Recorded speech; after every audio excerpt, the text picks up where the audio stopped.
I feel a sense of anger where we are in the United States of America, where we have not had direct conversations about a lot of the root causes of the inequities and the pain and the hurt manifested in economic disparities, manifested in health disparities, manifested in a criminal justice system that is indeed a form of new Jim Crow. And so we as a nation have not yet truly acknowledged and grappled with racism and white supremacy that has tainted this country's founding and continues to persist in those deep racial disparities and inequalities today. This is a very important hearing. It is historic. It is urgent. I look at communities like mine, and you could literally see how communities were designed to be segregated, designed based upon enforcing institutional racism and inequities. We know that racialized violence and terrorism has persisted from Reconstruction well into the 1950s, as my friend Brian Stevenson's National Memorial for Peace and Justice shows.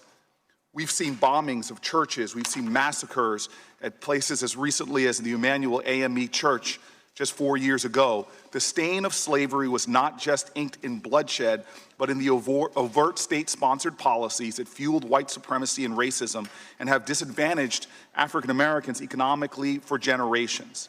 Many of the bedrock policies, in fact, that ushered generations of Americans into the middle class were designed to exclude African Americans, from the GI Bill to Social Security, intentionally designed to exclude blacks, as was school segregation, redlining, neighborhoods like the one in which I live, which were by design walled off and disinvested in. And while these policies of the past, their damage and their reality has endured across generations and have created and led to so much of the racial wealth gaps in our country. Right now, we see cities like Boston, where the average white family has somewhere around $240,000 in wealth, and the average black family has about $8 in wealth.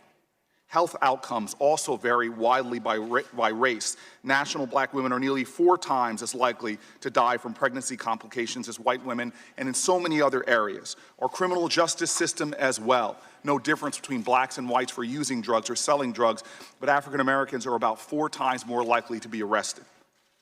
These injustices do not just cause injustice for African Americans, it enforces a deep injustice in our nation as a whole. It is a cancer on the soul of our country and hurts the whole body politic, making us all less wealthy, making us all less just, making us all fall far short from being who we say we are when we swear an oath that this will be a nation of liberty and justice for all.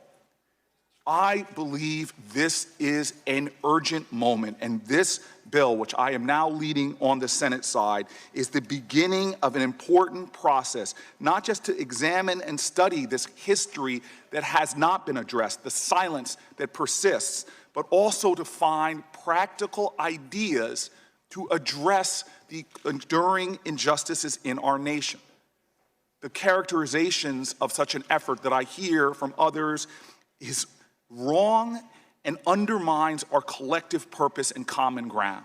This idea that it's just about writing a check from one American to another falls far short of the importance of this conversation and what I believe we will truly talk about. I say that I am brokenhearted and angry right now. Decades of living in a community where you see how deeply unfair this nation is still to so many people who struggle, who work hard, who do everything right but still find themselves disproportionately with lead in their water, Superfunds in their neighborhood, schools that don't serve their genius, healthcare disparities that still affect their body and their well-being. We as a nation must address these persistent inequalities, or we will never fully achieve the strength and the possibility. Hope is the active conviction that despair will not have the last word. I believe right now, today, we have a historic opportunity to break the silence, to speak to the ugly past, and talk constructively about how we will move this nation forward.